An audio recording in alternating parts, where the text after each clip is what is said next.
Kravitz. If you have not followed his Triple H horse racing podcast, you're missing out. It's one of the best podcasts in the country.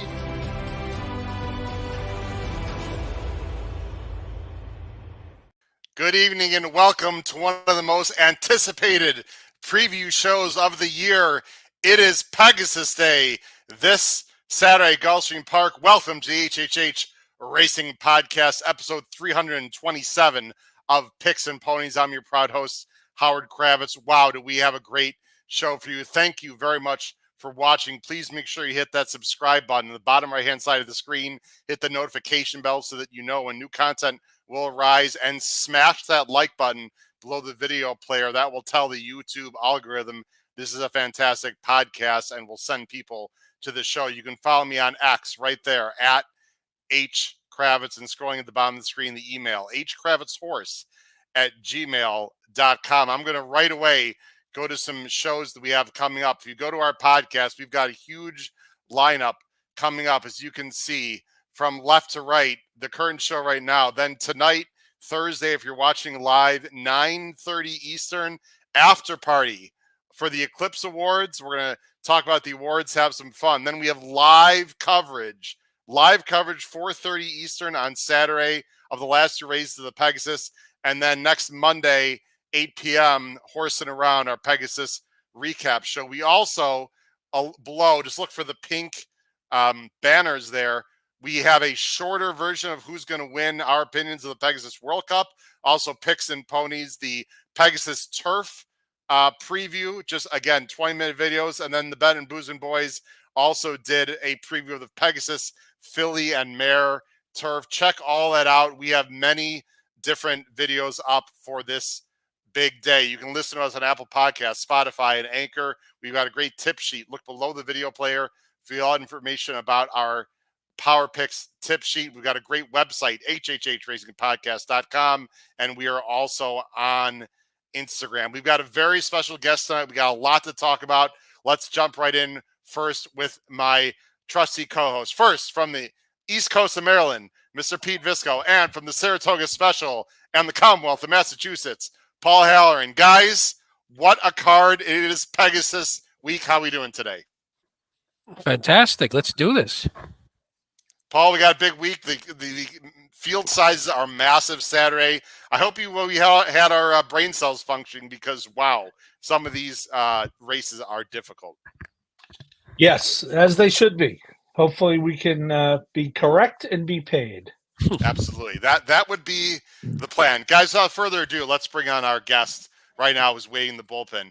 We've had this gentleman on the show a few times. He's been very gracious to give us his time, and we're on, of course, a little bit earlier tonight. We will be off by 7:30 Eastern, guaranteed, for the Eclipse Awards, and then, of course, we're coming back on after. But this gentleman works for West Point Thoroughbreds. You might have heard of West Point. A horse called Flightline was pretty popular recently, but they've got a lot of very good horses. He lives down in Florida. He works for West Point. He's got a lot of intel on the runners that are in the card on Saturday, and just overall a great guy. I've got a ton of respect for him as a person, as a handicapper. Let's bring him on from Florida and West Point Thoroughbreds, Mr. Jason Blewitt. Jason, how you doing tonight? Everything is good. It's great being on with you guys. It's been probably around a year and a half or so. I feel like September of 2022, October, might have been the last time I was on with you guys. My wife and I were still in Saratoga at the time. But it was a lovely chat. And again, having the Pegasus on Saturday, easily the best American day of racing since the Breeders' Cup, it's a big deal. And I'm with all you guys, just amped up and ready to get it on. Well, we appreciate it. I also just want to get this out of the way. I had a really nice conversation with Jason when I was down in Florida about West Point Thoroughbreds possibly getting involved from a partnership standpoint. So, Jason, really do want to just make it publicly. I appreciate all the time. Love everyone at West Point. Great people. Mr. Finley, the whole gang. So excited to get involved with West Point with some respects. But tonight, we got a lot of people watching live. Matt Miller, BC champ of 21, taking notes carefully. Really looking forward to this. You're going to see comments in the chat. Chris Couples, who works for In the Money Media and writes for their Gulfstream blog, he's here. Jeremy Scott. Jeremy, I'm not familiar with you. Thanks, Jeremy, for joining the show. Looking forward to tonight. All the shows this week have been top-notch. Thank you, Jeremy. Really appreciate it. Any questions at all for Jason Blewitt, who again works with West Point Thoroughbreds? And Jason, I'll let you talk in a second on what you do with them real quickly. Please put those comments in the chat. Any questions about West Point Thoroughbreds for Jason? Anything else? Let us know. Jason, really quickly before we get into race 9 and start the Pick 5 handicapping, tell everyone what you do with West Point Thoroughbreds. So my job title, and I'm just about to hit my 3rd year anniversary working full time for West Point, working for, of course, Terry and Debbie Finley. My job title is ownership advisor. So look, I mean, it's sales come sales season. I mean, obviously the March and April OBS sales will kick off the 2024 2-year-old sales season, and that will be followed by the May sale up at Timonium. The job is sales, but really what it comes down to, it's about relationships and forming relationships with people. We have a lot of long-term. I mean, look, there's no West Point without our partners. And I'm proud of the fact that West Point Thoroughbreds, and I mean, you guys, this is not your first rodeo. We all know how brutally tough this sport is and how difficult a business it is. So the fact that West Point's been around, we're in our 34th year and bigger and, dare I say, more powerful than ever. We don't get here without the partners. So again, I sell horses along with Tom Bellhouse, Jeff Lifson, and Joe Bianca. We're the 4 quote unquote sales reps. Come sales season, also do a lot of content like you guys, podcasts. I love going out in the mornings, be it in Saratoga or this time of the year, of course, down in Florida. West Point's got a lot of horses that are wintering in and around Gulfstream Park. So covering workouts. So, I mean, really just like you guys, I mean, a horse racing geek and get to do it as a full-time gig. It's a beautiful thing.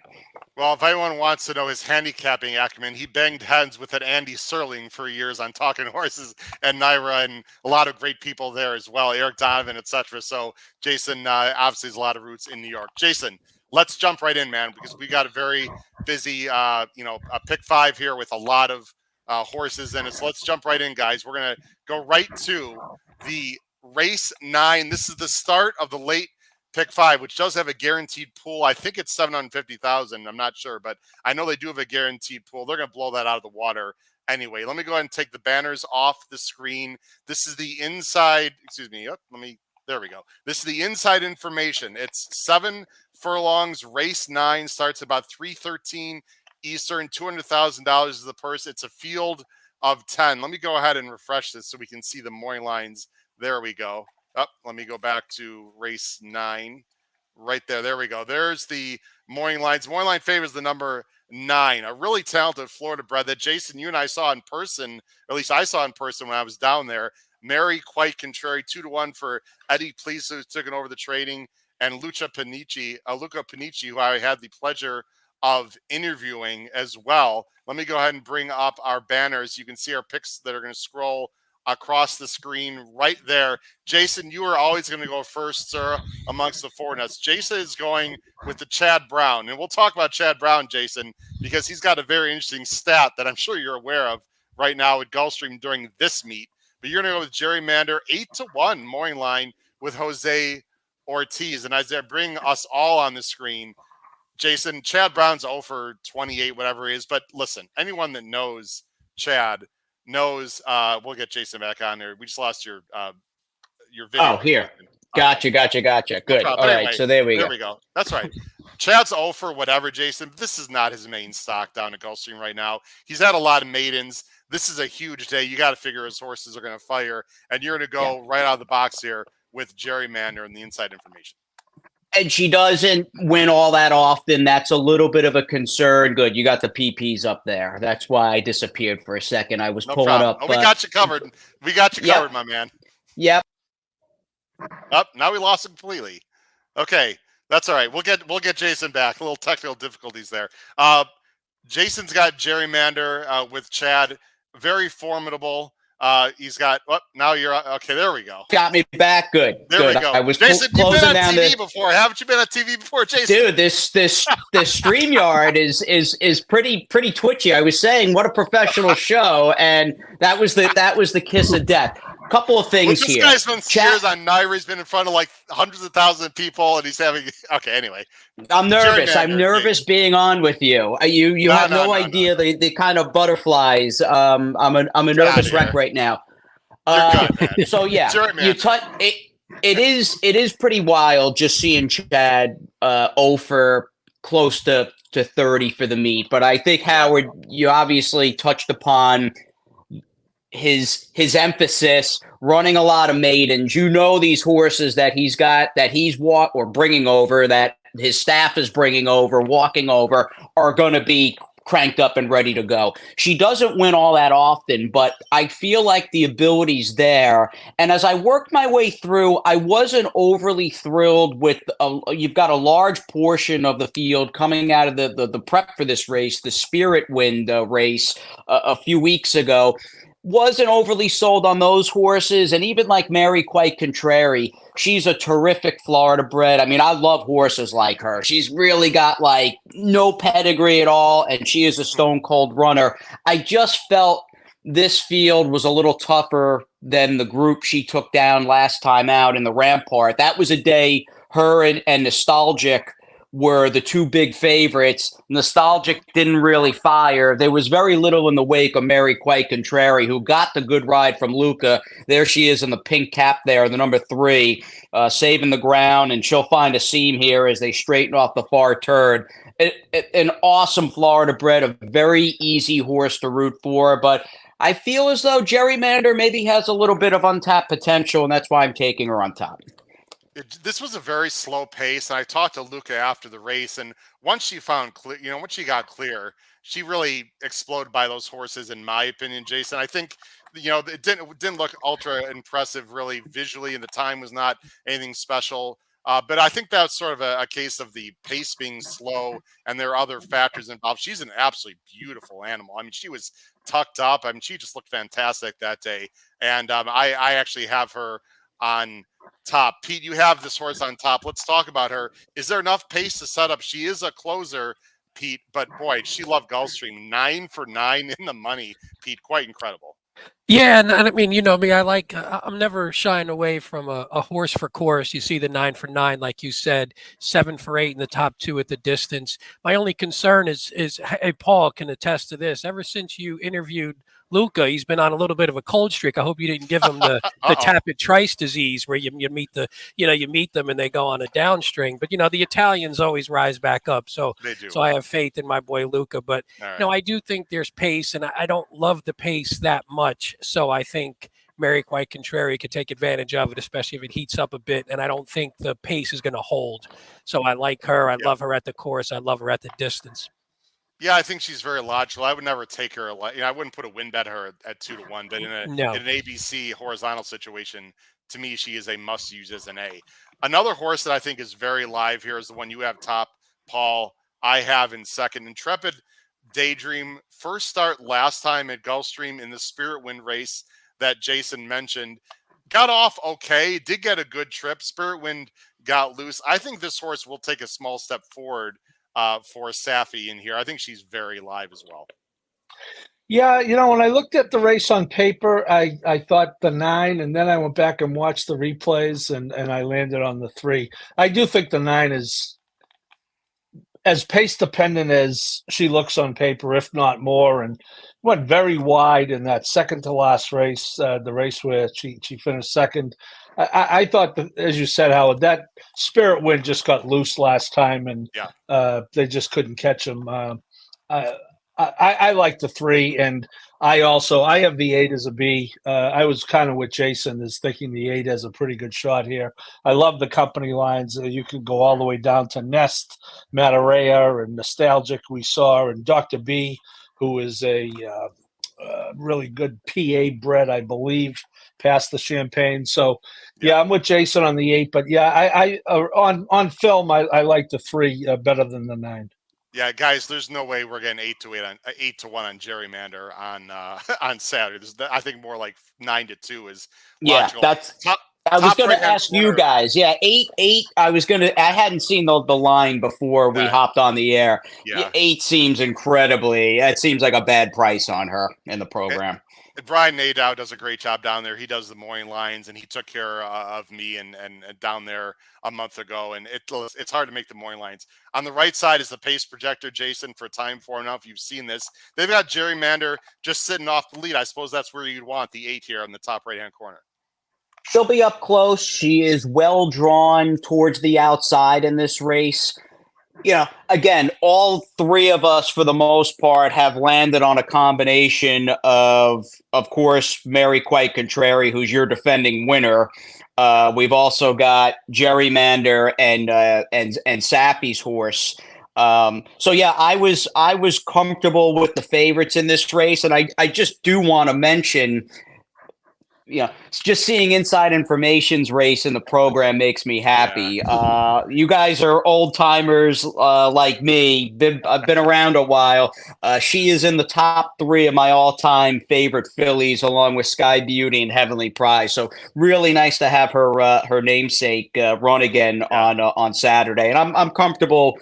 Again, we'll talk about the pick 5s and all that stuff. I'm comfortable just using the 3, 8, and 9 there. Paul, you were a teenager when Inside Information was running. Isn't that right? I don't remember. I'm too old to remember. All right. By the way, Ralph Conti in the chat said Panici and Dettori on the same card. The Italians are taking over in South Florida. And Ivoroni's going to be there. I'll tell you what, it's going to be. Rapoli, all my paisans. All my paisans will be there on Saturday for sure. All of them read down there. Real quick, we're going to move on. Olivia Darling, the 10, we didn't really mention. She's getting better. I think it's IRAD. I don't know if she won 7 furlongs, but this is a horse I've been following for quite a while. And I know Matt Miller's in the chat knows Olivia Darling well because he has a daughter named Olivia, and this horse won big for him. It was last year, I believe, or in 22. And Olivia Darling's improving the 10. Let's go on to the next race, guys. Hey, Howard, real quick on Olivia Darling. Yep. One thing, all 4 of her wins, 6.5 and down, and on Lasix, and she's off this week. So that was, the Lasix thing. We always like to mention it in case people care. Absolutely. The distance may be a small concern. Jason, let's go on to one of the big Pegasus races. There's 3 of them. Race 10. Now, race 10 is the second leg also of the $3 all-turf pick 3. And this bet, Jason, is quickly becoming one of my favorite bets around. I love the $3 pick 3. It was Keelan started it. Keelan started. Gulfstream and San Diego adopted it. The Pegasus Filly Mare Turf, which we're about to show everyone, is the second leg of the $3 pick 3 all turf pick 3. It's also the second leg, obviously, of the late pick 5. Let's bring it up. Here's the field for the Pegasus Filly and Mare Turf. It's a grade 2, $500,000. Field of 12 with 2 AEs, Be My Sunshine and Tass. Let me go ahead and bring us on the screen here, and I'll go ahead and show our picks. Jason, there is a very talented female turf runner in Florida, but she's not running in this race. She's running with the boys. Here's our picks on the bottom of the screen. You see a lot of similar numbers here, a lot of 9s, 4s, 7s, and 5s. Jason, again, you're going to go first. You are going with my top choice, Paul's top choice. We are all, a lot of pressure on this Argentine bred with Didia, a very talented horse, and a healthy 6-1 on the morning line. Again, I don't think we're going to get that 6-1. Though. No, 6 seems a little high. I ultimately thought they'd bet the race, and you do have the defending winner in this Pegasus Filly and Mare Turf in Queen Goddess, who we'll see if she can run a little bit better than she did last out in the Matriarch. And then right next door to her is this 6-year-old mare who's just a win machine in the number 9, Didia. I think they're going to bet the race between Cherie's horse, who we'll talk about, who really is the wild card. I don't know, in terms of gauging Star Fortress off that blowout win Thanksgiving Day at Churchill. I mean, she ran a hole in the wind.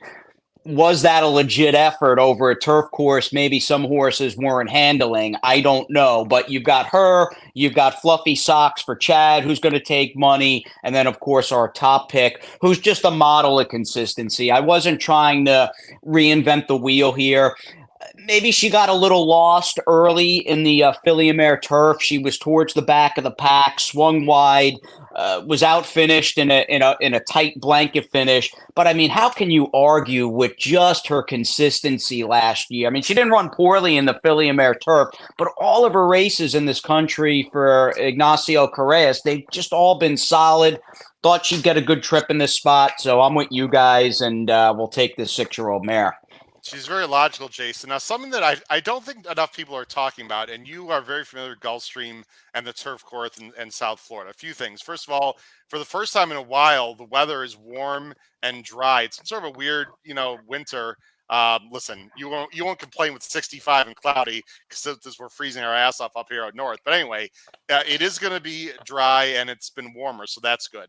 The rails are only set at 10 feet, ladies and gentlemen, for this race. For the Pegasus turf, for the boys, it's set at 60 feet. There are a lot of different rail settings, Jason. What that means in essence, and you know this, but for people watching at home, the turns are tighter in this race. And in theory, the inside is a fresher part of the turf course. Any opinion at all on how this race might play differently more towards the inner part of the turf course than the outer part in the boys' race with Warm Heart? No, I don't know if I really do have a super strong opinion on that. I mean, generally speaking, this has been a turf course, and I understand they renovated it and they went well over 6 months without having a single turf race. But for me, and I'm not as, no longer working at Gulfstream daily. I told Howard this in person. I said, I no longer will look at 9 races a day and watch 9 races a day. So you'll have to excuse me in this regard, but I still, in a very general sense, this seems just like a turf course where early speed is still king. They renovated it. It's a new turf course, but speed is still very kind. And I think in general, what you're going to want on this grass course down here. Pete and Paul, before we talk some others, and before we talk about Didia, episode 59, ladies and gentlemen, of Bed and Boozin', our younger, excellent handicappers did a separate video. I showed it before. So check out Bed and Boozin', guys, episode 59. Paul and Pete, before we go to other horses, either one of you, I'll just leave the door open here for a minute. Any thoughts on Didia? We all have them on top. We're on top. Go ahead, Paul. Well, yeah, I mean, I played the horse in the Breeders' Cup Filly and Mare Turf, so I'll be playing her in the Pegasus Filly and Mare Turf. I didn't. Jason touched on it. That's a big field, and frankly, that's a big mount for Vincent Chemino. I was very disappointed to see the horse that far back, just because you look at the races that she had won. And she had come from behind, but she was always in touch, and she was coming in that race. But you weren't going to win that race from dead second to last. So I like this horse. I agree. 6-1. I could really do something stupid if she goes off at 6-1. But Jason touched on Cherie's horse, and I think he hit it right on the head when he said wild card. That was a type of race where after the race, and yes, of course, I was watching horse racing on Thanksgiving Day. After the race, you're like, you know what? That horse got away at 6-1, and I don't care that, she was 1 for 7. Let's stick to basics. Euro turfers are better than our turfers, and that horse, hole in the wind and everything else. So she could be anything, but Jess Paquette put me on to Didia way back when she made her first start at Colonial in July of 22, and I have been on her since. Pete, a few things about Star Fortress. Well, everyone, that was the only race run that day on the turf. Listen, Churchill had issues on the turf. We all know that. There was also some rain, and it was listed good. It was just a weird surface. I don't know how to say it another way. I don't want to. Oh, we got a little. We love it. We have pets on the show joining us. Oh yeah, we got my boogie. Here's boogie. Yep. Star Fortress hoping to boogie to the winner's circle. Pete, this number. Look, they do a great job, time, form, and buyers. But it was a bit of a guess. If she's that good, she's one of the best turf horses, in the country. But for me, it's a little bit hard to trust that she's really that good. Obviously, she can win. You've got her. We've all got her in the mix. Yeah, I mean, yeah, the number is what it is, and you said it right. If it's the only race of the day, it's sort of a guess, an educated guess. They've done it before, but again, you really need to see what she does this time to see if she could back up that number. I mean, beside from a number standpoint, too, there was a pretty hot pace that day. They were going a little bit longer. Now she's cutting back. The pace looks to be a little bit more moderate here. So it's not going to be potentially as easy unless she's just a beast and just blows them away again. Who knows? But yeah, I don't think it'll be as easy. And again, if the number's a little high, but maybe that high number is what makes her sort of an underlay. She takes a little bit too much money, and a horse like Didio or some of the others could even float up just based on that number and the win by 10. The pace looks like it's going to be moderate. It doesn't look like too fast, too slow. I think Patrick Kunzel, one of our wonderful co-hosts from Bet and Boozin, asked a good question. Jason, I'm going to throw this to you at the bottom of the screen. Diddy's first start after the Breeders' Cup, any hesitation at all? It is quite a rest now. You'd have to think Nacho was pointing to this race. So for me, not really. If the race was maybe 4 weeks after the Breeders' Cup, I don't like that situation. This longer rest, I personally don't have any concerns. I'm assuming you don't either. No, I don't. Again, this is a race that matters, especially for a guy like him and a horse like the Dia. I know it's early in the season for a lot of people, but no, this is. I'm sure he's got her as good as he can make her off the layoff, and she's run. I mean, she's had some layoffs, including from even coming from. And I understand she wasn't running in a stake, but. Yeah. Coming from Argentina to the United States, she had been laid up for quite some time and did not have an issue. She's just one of those classy horses. It seems like you lead her over there, and she's just going to run her race. So no issue with me off the bench. Last horse we'll talk about and then move on. Paul, you don't have Fluffy Socks anywhere. I've chased Fluffy Socks many times. She's a nice horse. She's not Chad's, first string. She broke my heart in the matriarch. You don't have her anywhere. You think she's going to be too low a price? You don't think she's classy enough, too inconsistent? Just want to give you your thoughts on Fluffy Socks, then we'll move on, Paul. Well, I mean, I picked the horse to finish third. I picked Brittany Russell's horse to finish third. I mean, I'll have Fluffy Socks in an ABC situation. Probably is a B. She also is not that fond of having her picture taken with 9 seconds, but I mean, I don't want to get knocked out of the pick 5 for her, but by her, but and she dances all the dances for sure.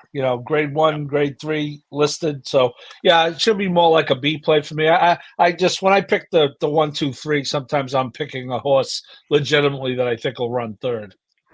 Yeah, no, I get that. Full Count Felicia, I just want to mention, I saw her in person, Jason, when I was there with you that day. She's really good, and she galloped out like a train after that race. I realized it was an easier race her last start, Jason, and this is a tougher situation. Full Count Felicia is very talented. This is a wide open race to me. I don't have overly strong opinion, Jason, of this one. Yeah, the knock, if you can call it a knock, is, I mean, you've got her, and I understand she absolutely dominated. The margin of victory doesn't tell the story last time out in the Suwannee River, but the issue I have with her and the others, it's just a different ball game. You just didn't have the kind of quality that you may have bearing down on those horses that ran in the prep race for the Philly and Mare Turf, and that's the issue I have across the board. But hey, and again, not to play both sides of the fence, but if you like any one of those horses, at least you're going to get a good price on them because, again, you've got the Dia and Fluffy Socks and Cherie's Philly that are going to take the bulk of the play. It's going to be a fun race. Let's move on to the third leg. And this race is a lot of fun. And I have a very, very strong opinion, guys, of this next race. And this will be a part of the reason why I have a great day or a poor day. It's the Fred Hooper 1 mile, $150,000 for older males. You see the field there of 12, and there's a horse on the rail who is very fast and very talented and will be the favorite. Number 1, Hijazi for Baffert and Pratt, flying from California. I'm assuming, flying in obviously with National Treasure. And this horse is very polarizing, at least to me. And I'm going to talk about why. Let's put the picks on the screen right now. And this is a pretty wide open race. We've got a 1, we got some 8s, I've got the 11 in there. We're all over the map. Now, Jason, let's get this out right off the top. There are 2 West Point horses in this race, my friend. The number 9, Giant Game, and the number 12 Signator. My first question, you don't have either on top. Is Terry Finley going to let you on the track Saturday? I would hope so. Again, we know where my heart and my soul lie in terms of the West Point horses, but coming on also have to be or at least try to be objective and fair, for sure. No, I took a long look at Signator. My thought with him, and to anybody that likes Signator on Saturday, I think you're probably thinking of a couple of things. That there's still, and I very much hope this is the case, that there's still another level or two he's going to get to, and in a way, and in short, there's untapped potential with him. And although he won 2 back going 9 furlongs at the Big A, maybe, just maybe, he's better with that closing kick in a shorter race. So, disappointed he didn't win the Queens County last time, but I can tell you, I went up to Payson Park last Saturday morning. My wife and I took a ride up early in the day and watched him breeze. He worked really well, and that was a work that convinced Shug to enter him here. The other thing, guys, and I mean, this is a major subplot in the race and very much ties to Baffert's horse, Hijazi. It looks like they're going to be rolling early, right? I mean, there's a lot of speed in this race going a mile. Yes, it looks that way. And, Jason, I want to ask you, by the way, we didn't mention Ruby Nell in the last race, and I apologize. We should have. Ruby Nell is a very fast horse from California who's not impossible in that race either. For Mandela, who has not sent a horse to Florida, I think since like 2001 or something crazy. But anyway, I just want to mention Ruby Nell. Here's my question for Signator, Jason, that I have for you.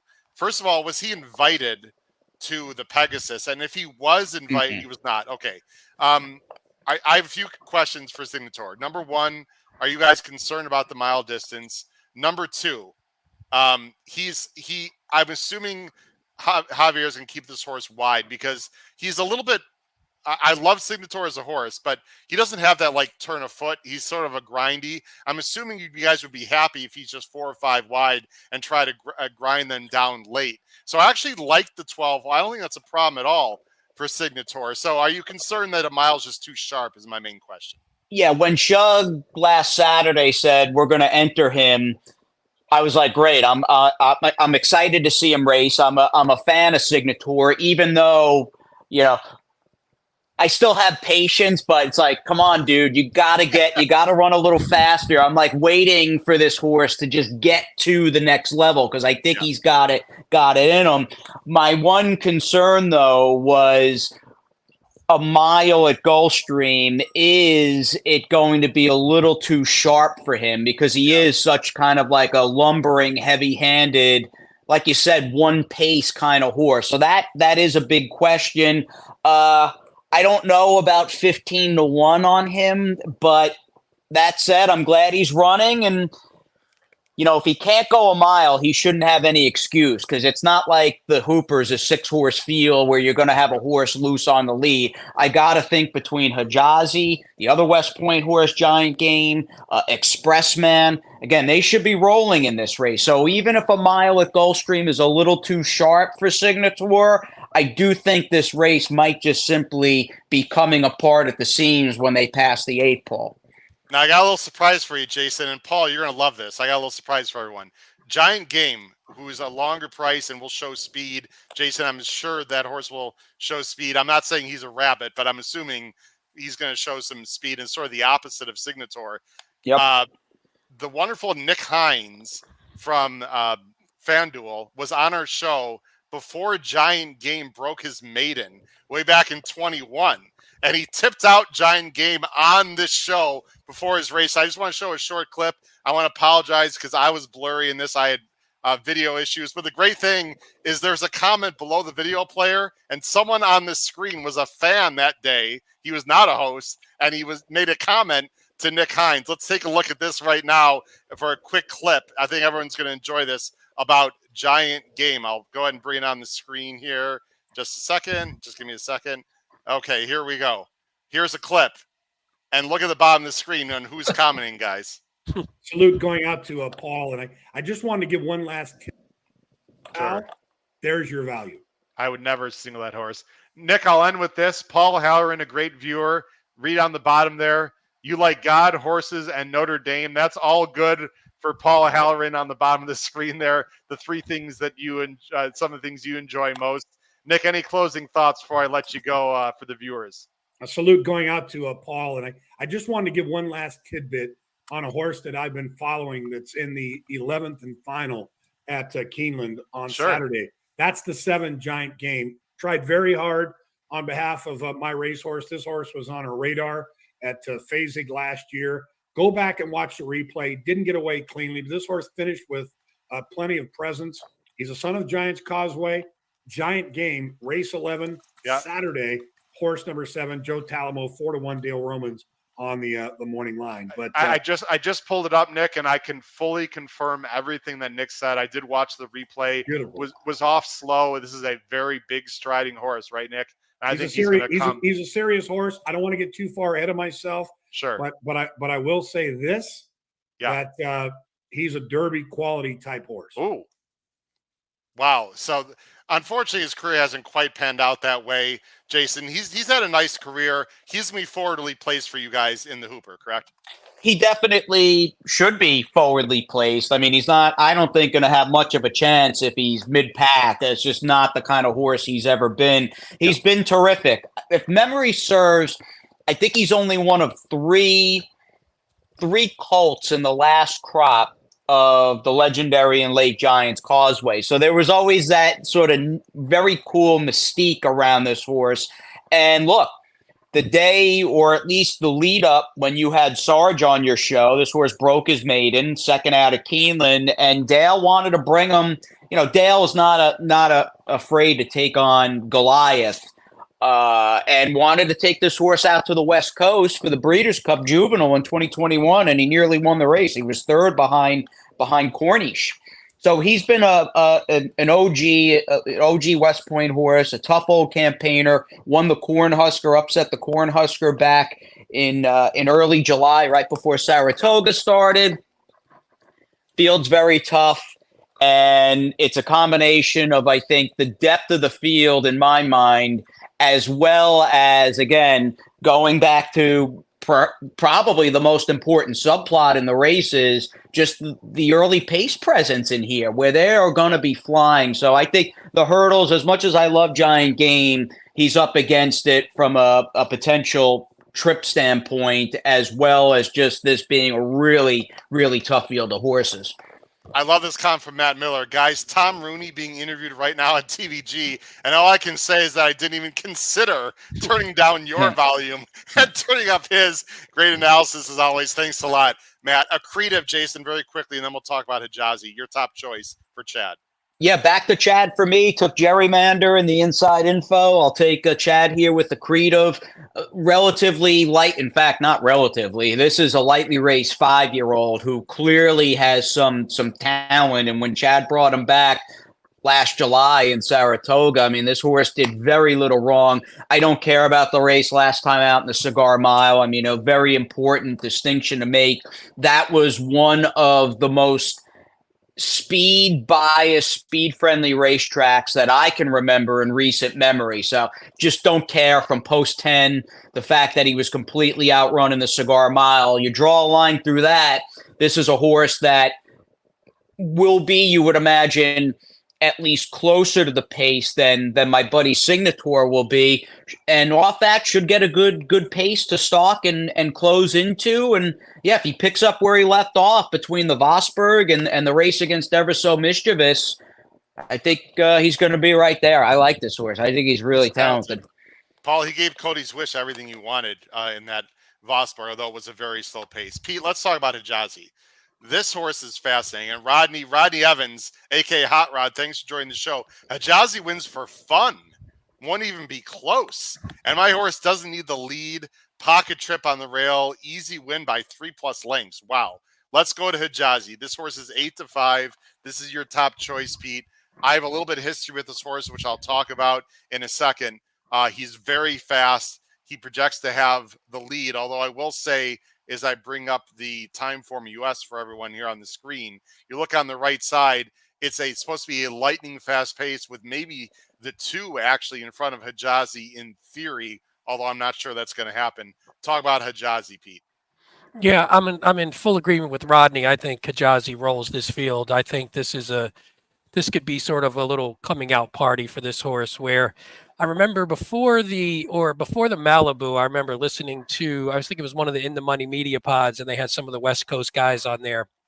And the one guy was talking about how when he saw Hijazi before that optional claimer off that long layoff, he couldn't believe how much he had grown into himself and how much bigger and stronger that he looked.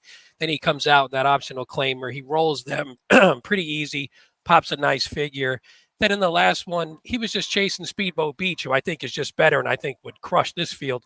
So, and into a decently slow pace. I think this time he sits off the speed. He could sit in the pocket. He could sit right off, takes over in the lane, crushes this field, and then becomes one of the better sprinters throughout the year. Okay, I do have an argument with some of those thoughts, but this is clearly the horse. Argue away. You're going to be wrong, but you can argue them all you want. That's okay. I've been wrong before, and I'll be wrong again. Paul, let me jump in, Paul, real quick, because I want to talk about Jazzy in the 11th. Here's my thought, and Jason, I'd love to hear your comment. And if you think I'm completely off the reservation, please feel free to tell me so. I've taken stands on this show many times, as you guys, as Pete and Paul know. Last week was not good for me because a lot of favorites won at Fairgrounds. I don't mind taking favorites. This is a favorite I'm going to play against Jason. I'm going to tell you guys why for a few reasons. Again, if I'm wrong, I'm wrong. Number 1, there's a lot of speed in the race. Number 2, the rail Jason going a mile out of the chute, no bueno. If he doesn't break perfectly, there's going to be a whole host of horses coming down on him. That is a tricky spot. Number 3, the last 2 races, he has gotten dream perfect trips. Now, I know what Pete and other people are going to say. Well, he makes his own trip because he's that fast. I get it. But in theory here, Jason, he's not going to have a lonely lead, and he might have to sit in behind talented horses. And not only that, he's got to go a mile. I'm not sure he wants a mile. So there's a lot of things here that lead me to believe that this horse will not win. And the last thing I'll say, Jason, and again, I'd love to hear your comments. It feels like he's just a barn buddy for National Treasure. Like, there aren't races in California he could run in. This is only 150,000 grade 3. If he's all that, like, why wouldn't Baffert point to like a bigger race? I don't know. It just feels a little weird to me that he's in this spot, Jason. All that being said, Pete could be exactly right, and Rodney, and he can roll. I have some questions here with the judge. Yeah, I get both sides of it. I understand the company he's kept, and even good effort in the Malibu last time out, losing to Speedboat Beach, who doesn't run all that often, but clearly in terms of raw talent is a better horse than anybody in the Fred Hooper. Aside from just the crummy rail draw and the speed, you touched upon it in sort of that last point, Howard. I'm not saying this horse can't go a mile, but I look at his races, the San Felipe against Practical Move, and then the American Pharaohs, a 2-year-old against Cave Rock and National Treasure. I don't know, is a mile pushing it a little bit with this horse? Is he a little better going shorter? And then you combine that with the rail and the likely pace, and you add all that up, and I thought he might be vulnerable in deep stretch. I mean, I've got him second. I certainly respect him, but that's why I didn't pick him on top. I agree. He's flying across the country. I mean, the Corona Bolt race at Keeneland, we're going to move on, guys, but the Corona Bolt race at Keeneland, I thought he hung. He was 3-2 and didn't get the job done. I think Pete, I think you're going to be either right and he rolls by 3 or 4, or he's going to be a very bad 4-5 in this race. So we'll see what happens. Paul, you've been very patient. I'll let you talk about anything in this race, Paul. And there's going to be a great comment from Jeff Chapman. Chappie's here from Santa Anita, man, in the chat. Jeff Chapman, thanks a lot for joining the show. Yep. We really appreciate it, Jeff. But Paul, really quick, any thoughts on this race, and we'll move on. Well, I'm with Jason on Hijazi. I never pronounced his name right. It's not that hard either. I think he's run with some really good horses if you look at his company lines, but the races he's won, who's he really beaten? He's run with Speedboat Beach and hasn't beaten them. He beat Fort Bragg way down, like 4th and 5th. Lost to Cave Rock, lost to Speed. No shame in losing those horses. Nope. I think this horse is pretty good. I was on Speedboat Beach last time in the Malibu, so I'm happy about that. I do think the mile, between the mile and the inside post and the race flow, you're supposed to try to beat them. And I pick horses like that all the time. I say you're supposed to try to beat them, and I pick them. But this one, I have second. I'm with Jason on the accretive train. I hope Jason has a big day Saturday because I am simpatico with him.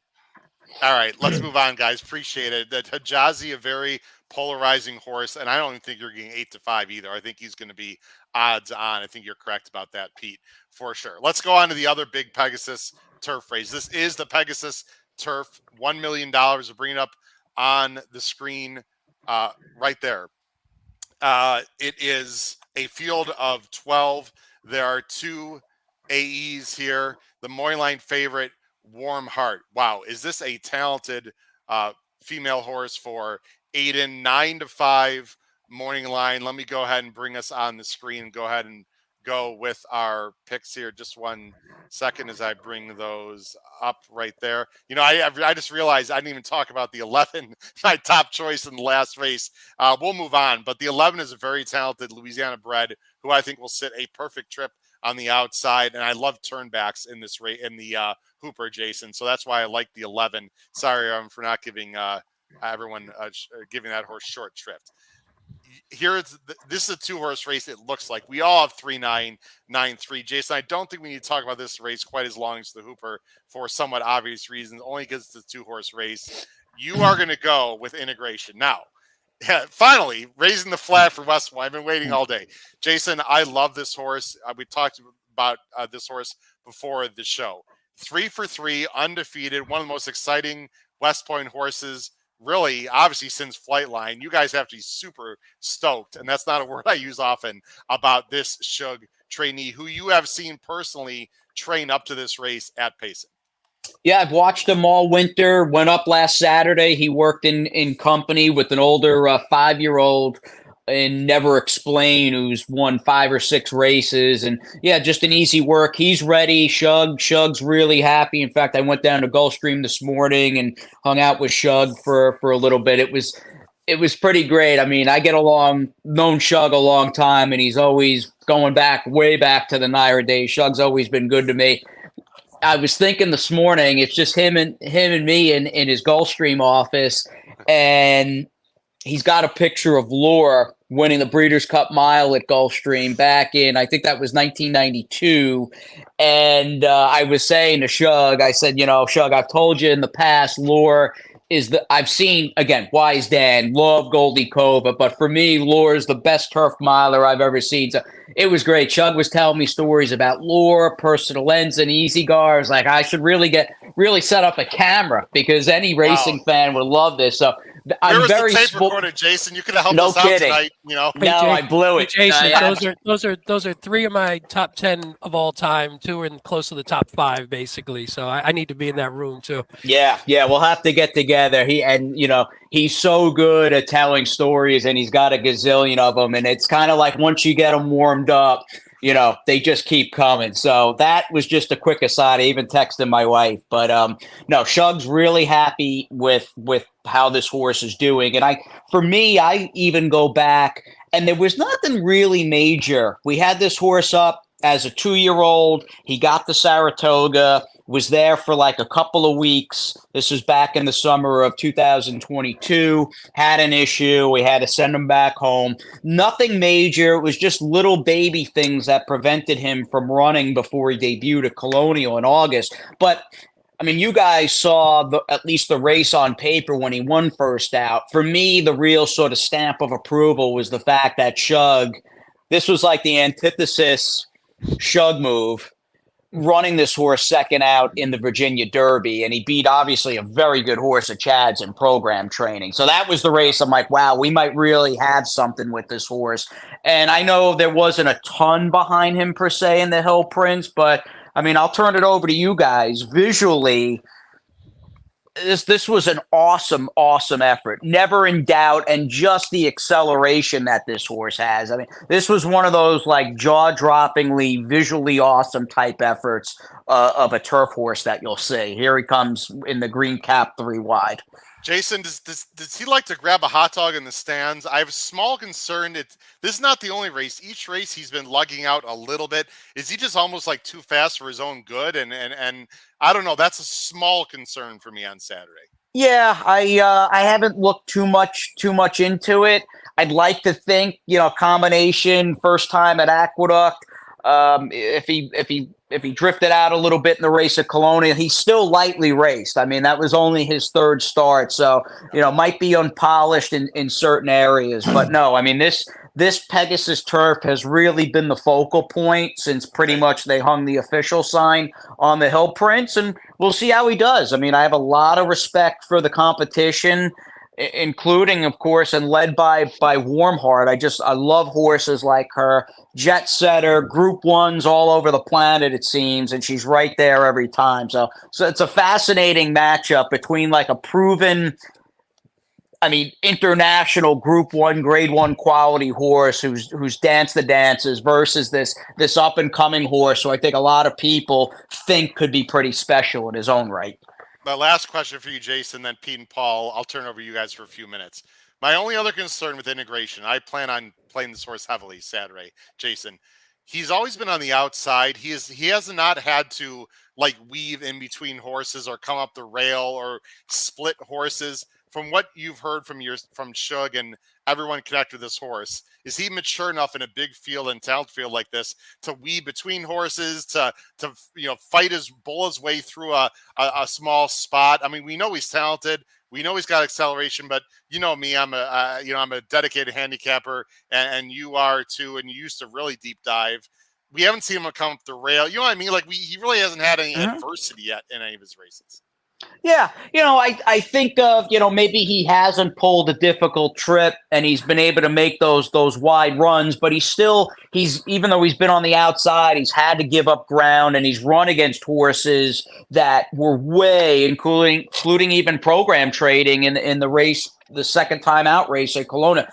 He's run against horses that have had way more seasoning and have been way more battle tested than him, and he's still gotten to the finish line first. So I'd like to think, as talented as he is, and he's clearly very gifted, it's not gonna matter what.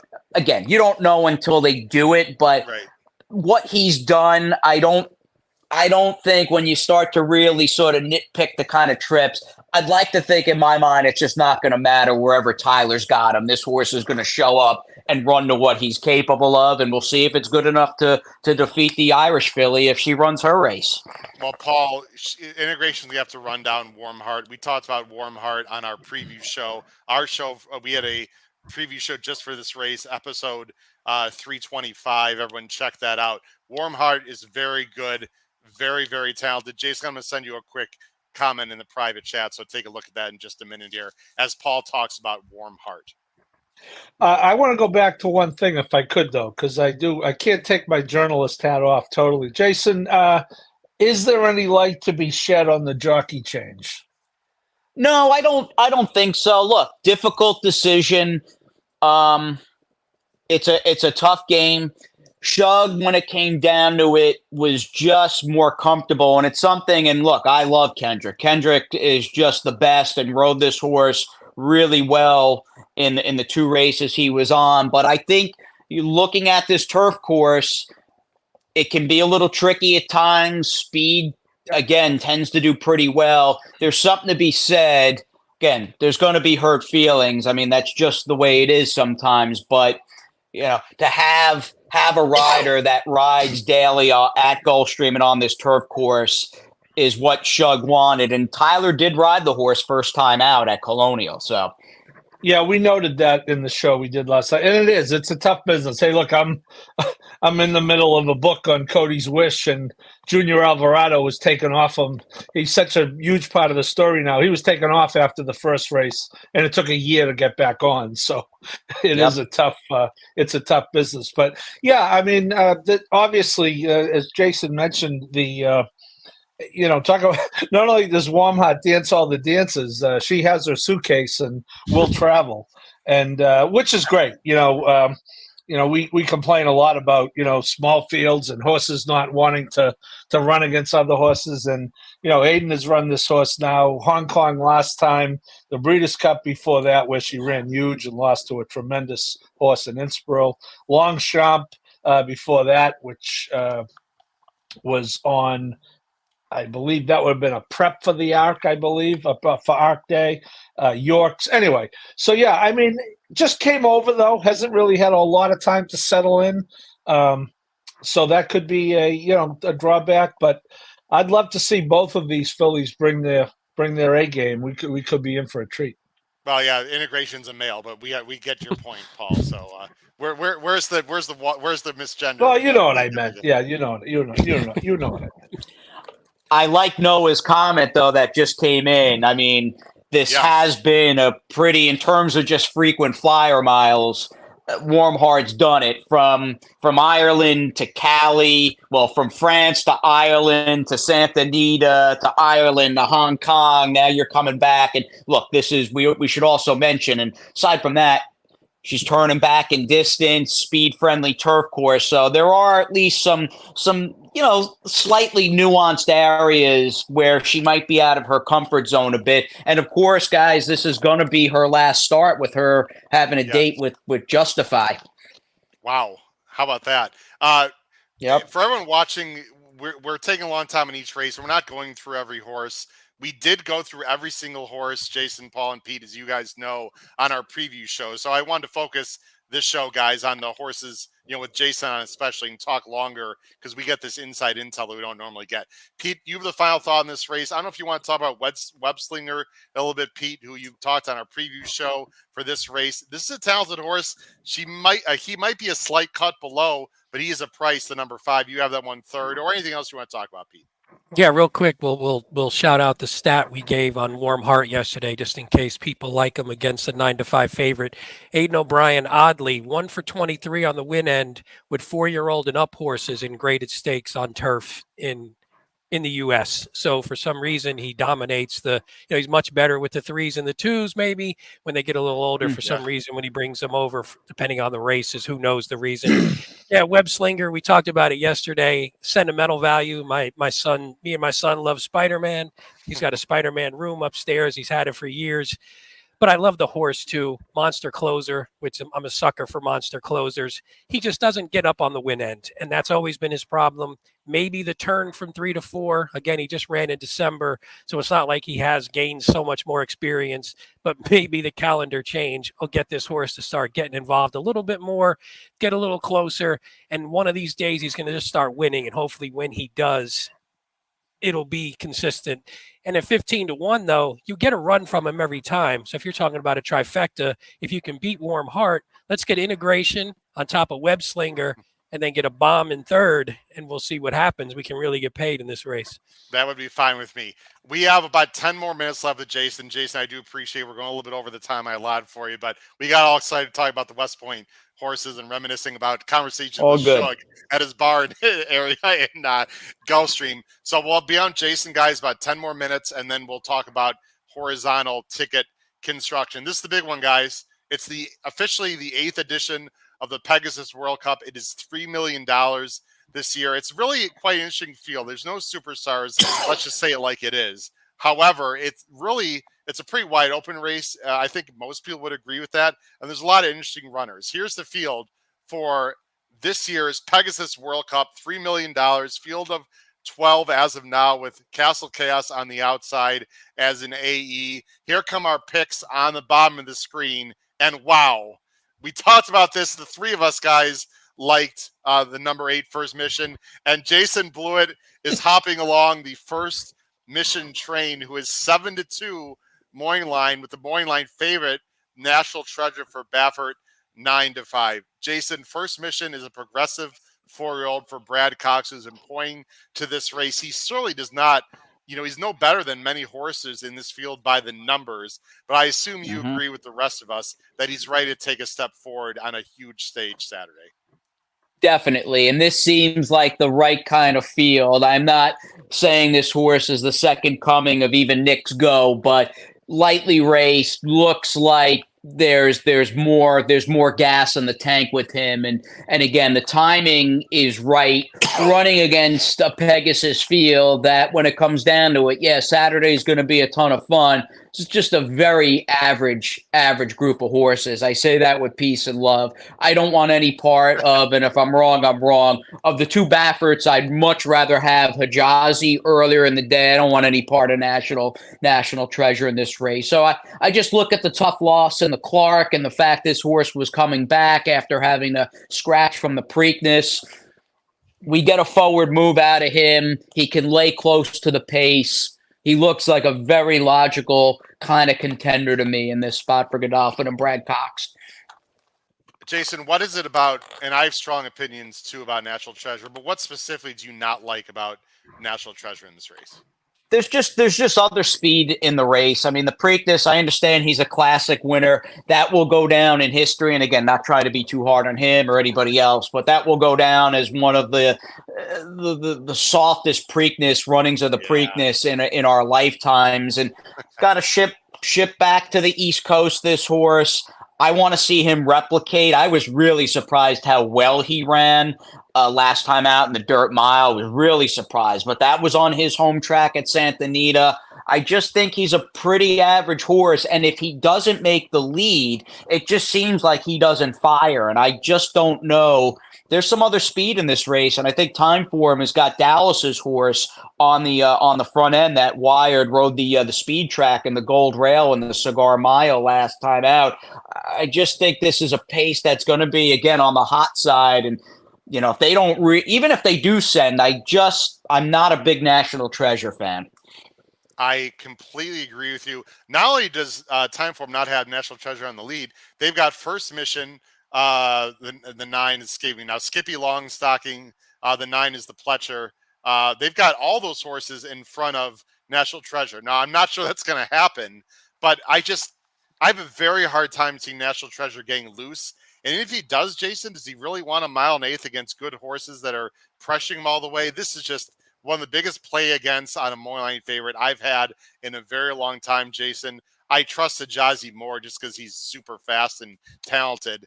I don't think National Treasure is super fast, and with all due respect, I don't think he's super talented. I'm just way, way, way against him. If he stuffs me a locker, he does so.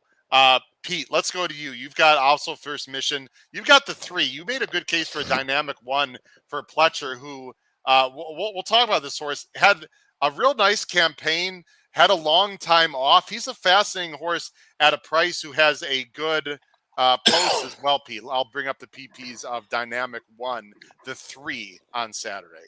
Yeah, this is a tough one. He's just sort of a wild card for me. And I mean, he has we talked about it, the connections. It's Rapoli, Vips, Pletcher, Irad. So you can't go wrong there. I like the 5 for 5 in the top 2 at the distance. I mean, obviously the horse ran in September of 2022, came back all the way in December. So a year and a few months layoff. Was dull as can be. But if you watch the race, it just looked like Irad was just running him around the track. He was sitting way in the back. He just sort of trotted him around. Since that race, he's worked really well. He's had a bullet 2 back, 59, which I really like. Then comes back with the 48. He's not the fastest horse, but I think he can be tactical. We said there's a ton of speed here, and he could close when he needs to. Irad is great on a horse like this. I'm just looking at a horse that maybe there's talent there, and those races in the Suburban, the Blame, they're competitive with this field. If he can recapture that and actually be a little bit better than that, I think he has a real shot. And again, if the pace just heats up with speed that's not that reliable, somebody's going to potentially come from the clouds. And I think this one's talented enough to do it. And if he does, you get paid.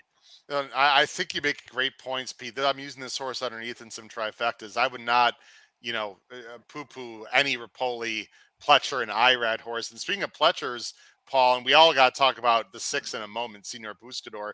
You were interested a little bit in Krupe, who's another Pletcher who picks up Dettori. You think, Paul, if the pace gets hot, he's just going to sit back, make a big run. The other Pletcher, how many times, Jason, we were the other Chad, the other Pletcher, the other. This horse is going to be a huge price, Paul, that could really spice up the exotics if you're correct. Yeah, as I said on the video we did, I just a few positives. The horse is obviously in form, 2 in a row. His first race is a 4-year-old, certainly can progress, and you get Frankie at a big price. I do think the post is certainly not where you want to be there, but I kind of think he's just going to drop back and try to save ground on the first turn and then see what happens on the next. Paul, can I interrupt? turn. Chris Couples, who writes for In the Money Media and covers Gulfstream like a glove, said Dynamic One had a huge work on the 20th, Pete, also, and buried Krupe, made a lap in. So he went by him and then worked out further. So just want to point that out. Thanks, Chris, for the info. Go ahead, Paul. Yeah, Sorry. that's good. I mean, you want to talk about slow graded stakes races, Jason.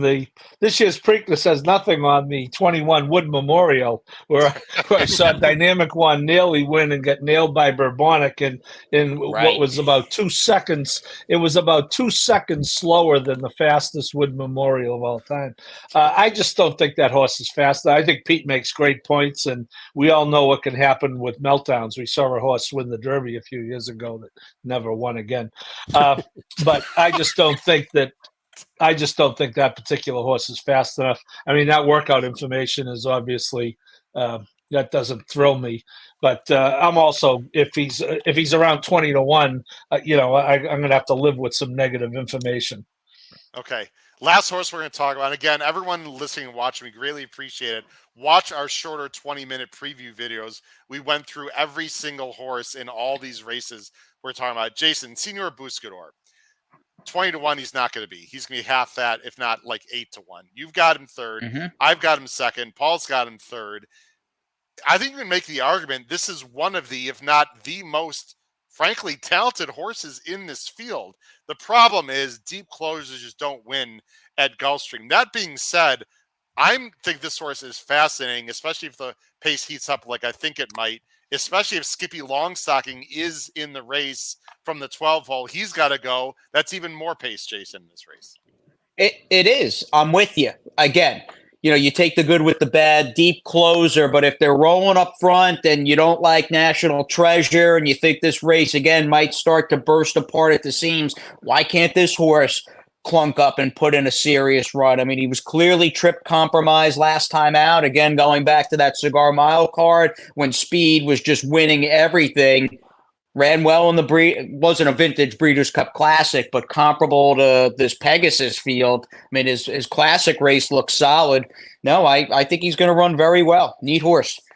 I do too. Jason, let me, again, thank you very much for being on the show and staying a few minutes late. We really appreciate it. I'm going to let you plug West Point right after you give your pick 5 with any website or anything else you want to do. Here's Jason's pick 5 on the bottom of the screen. Again, everyone, do not go anywhere after Jason leaves. The three of us are going to talk about our pick 5s. Jason's going to the $36.50 pick 5. And we got to say the numbers out loud, Jason, because there are a lot of people that listen on our audio platforms and won't see the screen, obviously. 389 with 1479 with 1812, singling the 3 integration and going 8-9 on the end. Explain briefly your strategy for your $36 pick 5 ticket, Jason. Wanted to keep it affordable. I said, you know what? Obviously, again, you try to be as unbiased and objective as you could possibly be. But I said, instead of doubling the ticket, I'll take a stand with my boy Integration in the turf race. And if he's as good as I think he can be, and certainly that I hope he is, well, he wins that. Little light, I guess, now that I'm looking at this in the cold light of day, might be a touch light in the dirt race, the Pegasus dirt race, using just first mission. And I thought Grand Aspen ran great last time. He can lay up close, maybe gets a similar trip to first mission. And it just, to me, feels like he's a horse that, as a 5-year-old, and hasn't run all that many times, it just feels like he's he's trending up and coming into his own with Todd training him. So I used him in first mission in the back end, and other than that, just had logical horses in the supporting legs. I thought Cairo Consort, the one horse in the second leg, the filly and mare turf, I didn't think she was the worst long shot in the world. So there you go, $36 for me using the 3 favorites in the inside information to start it out. And I think Kyra Consort's either Ryan Moore or Dettori, I believe, if I recall. Yeah, it's Ryan Moore. Yeah, so yeah, it'll be neat seeing him in the blue and orange Rapoli colors. Here they are, right here with the Kaisha Electronica, one of my favorite horses of all time. Loved him, absolutely. What a loved fun him. horse that was. I think he won the fall highway. Didn't he 1 year, I believe, Jason? Did he win the fall highway? Yep, won the fall highway. Pounds or some nonsense, crazy.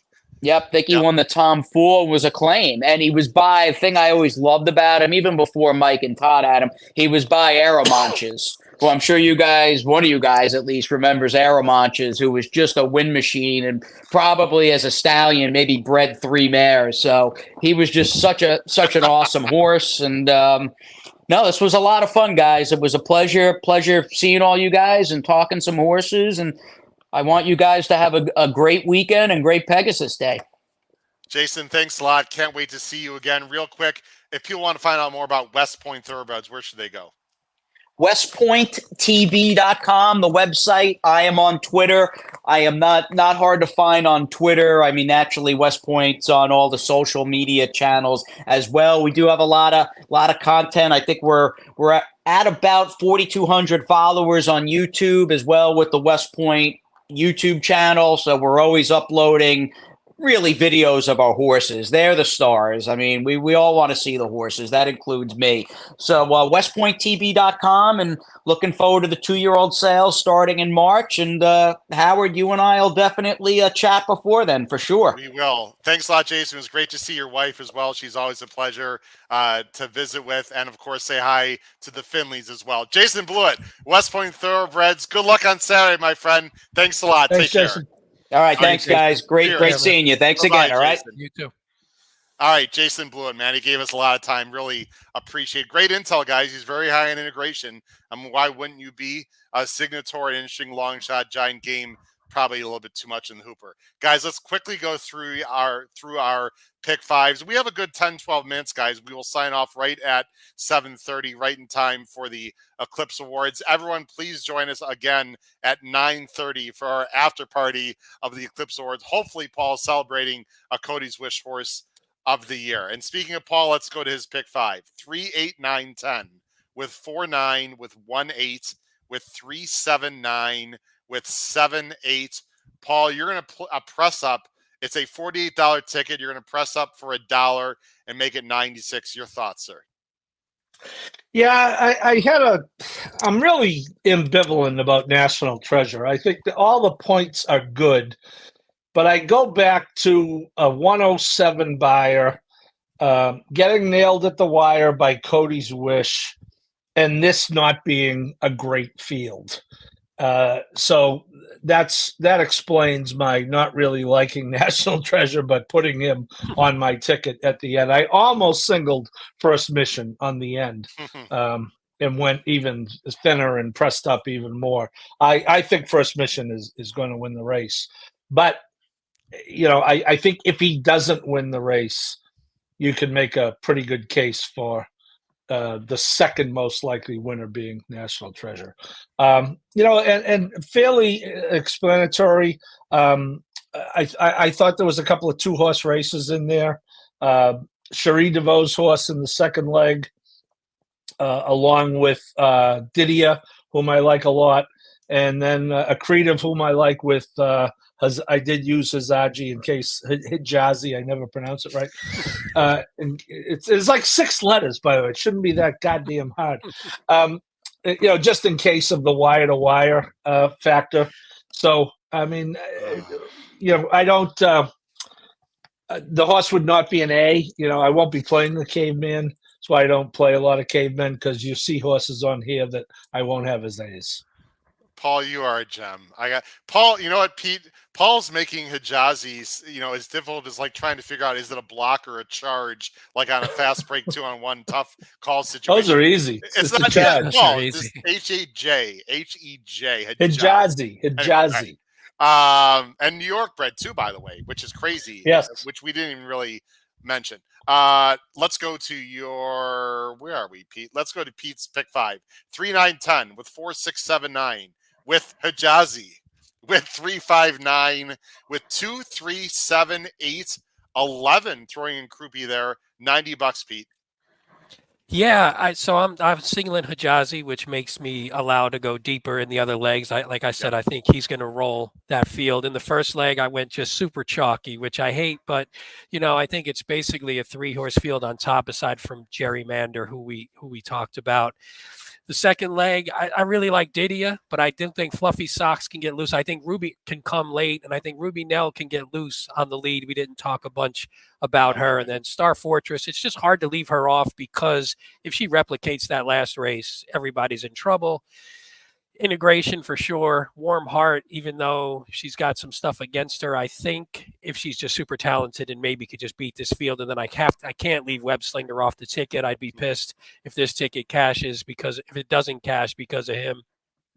And then in the Pegasus, I actually wanted to go one more in the Pegasus, but it was 108. I didn't want to go over the limit. I wanted to add, just for argument's sake, I wanted to add Grand Aspen as well, because I do think that horse is talented. Yeah. But I like First Mission. The funny thing with First Mission, though, we all think he's got upside, but I never get the feeling when I watch him that he's great. Like, he doesn't look great to me. He never runs great. He doesn't seem to run great. He just does enough, or he doesn't do enough in some races. So I just don't have full confidence. And Paul, I'm with you on National Treasure. I just wonder if this horse, if they just figure out, let's blow this horse to the lead every race and let's see what he can do.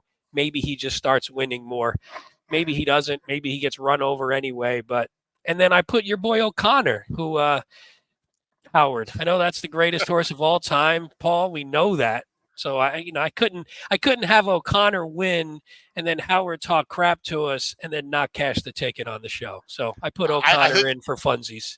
One of the big questions of the day that frankly no one cares about except me is, does Howard have O'Connor on his ticket? Is question number 1. And number 2, do we have any singles for Howard's pick 5? What do you guys think?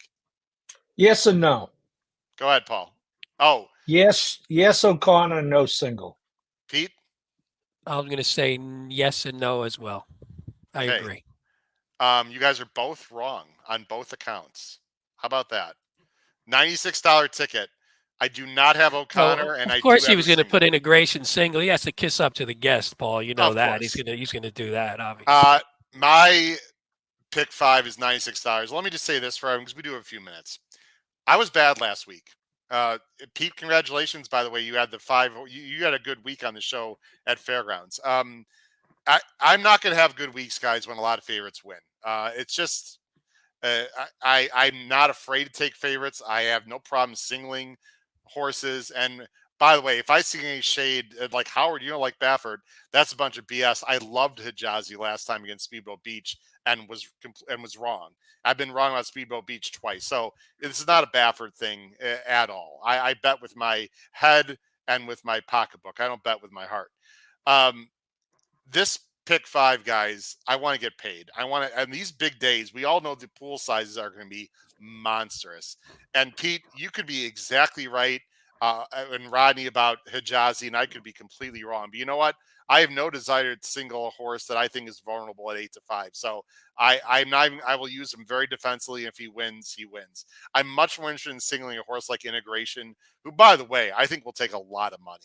Much more money than people say. I think Warm Heart's going to be like 7-5 and Integration like 9-5. I really think it's going to be that close. I think Integration, a lot of people see the 1-1-1 guys and they see, American Horse and Shug. And I just think that horse is going to take a ton of money.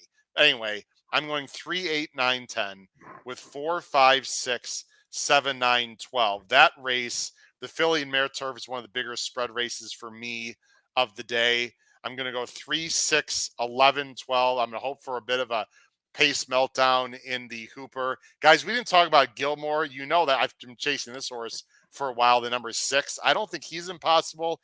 either. I don't think Signator is impossible. I'm hoping for a pace meltdown. I'm in a single integration for better, for worse, guys. Warm Heart obviously can win. She'll be on my ABC tickets, but I'm going integration lone A. And then I'm going to go the best closer in the race, in my opinion, and the best tactical speed horse with Senior Buscador and First Mission. $96 ticket. Guys, if that hits, I know I will get paid. Is there less chance of it hitting because I've tossed out Warm Heart and Hijazi? Maybe, but if I'm right, Pete and Paul, and we talk about this all the time, if you're right, you want to get paid. And if I'm right, I know this ticket will pay. Final thoughts, Paul, on either my construction or anything on Saturday, and what's going to be an unbelievable day of racing. 13 race cards. Set your alarm, everyone. 11 a.m. Eastern, first post. Paul, final thoughts on ticket construction or anything at Gulfstream on Saturday? No, I like both yours and Pete's ticket construction. I think obviously that single gives you the flexibility in other legs, and look at, we hit one last week that pays $86. Who WGAF covered that story cover to cover.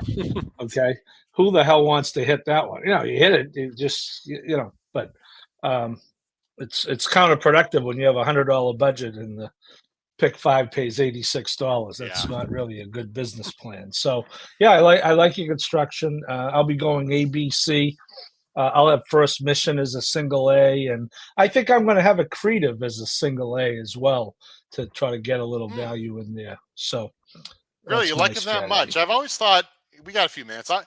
I like Creative. It's just like he's a lightly raced fight. He's been ouchy. He's just I don't know. I'm using him. I've got a Creative. Everyone will see on the Power Picks tip sheet. I think I've got him as a B, but I don't know. I don't know what to do with him. I gotta be honest. I really don't. Well, again, if you don't like his Hijazi, here we go again. I'm getting better. I'll have it by next year. Where are all the standouts in that race? Yeah. I mean, Jason, there's 2 West Point horses. Jason doesn't pick either of them, right? So that takes you down to 10. Yeah. There's a lot of horses in that 6 to 1 to 12 to 1 range. Horses. It's a type of race. A horse could pay $18 and give you some separation. But I think a Creative's pretty good now. I don't know about the 49er. He missed by a half length, but didn't have a real excuse. The last time, as Jason said, it was a muddy track. It was a speed track. He was buried outside. Throw the last one out. I didn't love the 49er. I thought he ran well in the Vosburg to lose to Cody's Wish.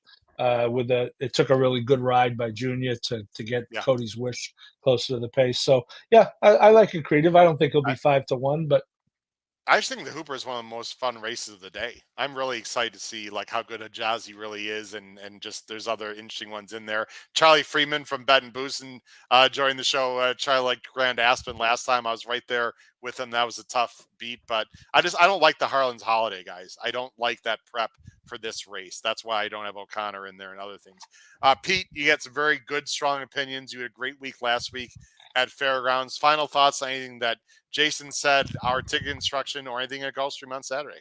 No, I just think the cool thing is the big fields, and again, even if it's not in a day like this, with the pools are so big and the fields are big, you could potentially have horses that aren't. You don't need double-digit horses necessarily to win in order to get a decent payout. Just because it's going to be so spread, there's not, even in the big ones where you have Warm Heart and Integration, they're going to split and take some money. People will maybe play on National Treasure. Although everybody in the world seems to be tossing National Treasure. Feels like that horse should be 50 based on everybody you listen to. So that one's funny. But I just think the fact that, and if you beat Hijazi, I think you went the right way, Howard, with if you're going to play against Hijazi, if Hijazi doesn't win, anyone in that field can win because nobody's great the rest of the way through. So that could just be the one that puts it right over the top, and you can get a $30, $40 horse on top and blow this whole thing up. Yeah, it's going to be very interesting to see what happens in Hooper. Guys, it's a lot of fun. Everyone, we had incredible viewership, and especially our bestest, co-hosts and friends and people really showed out tonight on the show, plus a lot of other people. We really appreciate it. Go to our YouTube channel, ladies and gentlemen. We have a lot of content this week. We did a lot of, taped shows that we went through. Again, all the horses we've talked about and many more, like literally every horse in these races in detail. Check out those shows as well. And then, guys, we'll be back. I think both of you will be back 9:30 in about 3 hours as we're filming here, coming up on 2 hours. 7:30, 2 hours. 2 hours. I'm looking at the central time. 2 hours from now. Everyone enjoy the Eclipse Awards. You can see them on FanDuel, all their places. Paul, I'm cheering for you, man, and the entire Dorman family. Really think Cody's Wish should and will win Horse of the Year. And I don't want to give away anything, Paul, but we might have a very, very, very special guest coming up on our 9:30 awards after party if things work out. So, for my good friends and co-hosts, Pete Visco, Paul Howard, and this has been Howard Kravitz, episode 327 of Picks and Ponies, the special Pegasus Day edition of the Late Pick 5. Everyone, on Saturday, crush your bets on the Pegasus. Take care, everyone. We'll see you in 2 hours, 9:30 Eastern, for our Eclipse Awards after party recap. Take care. Have a great night. Bye-bye.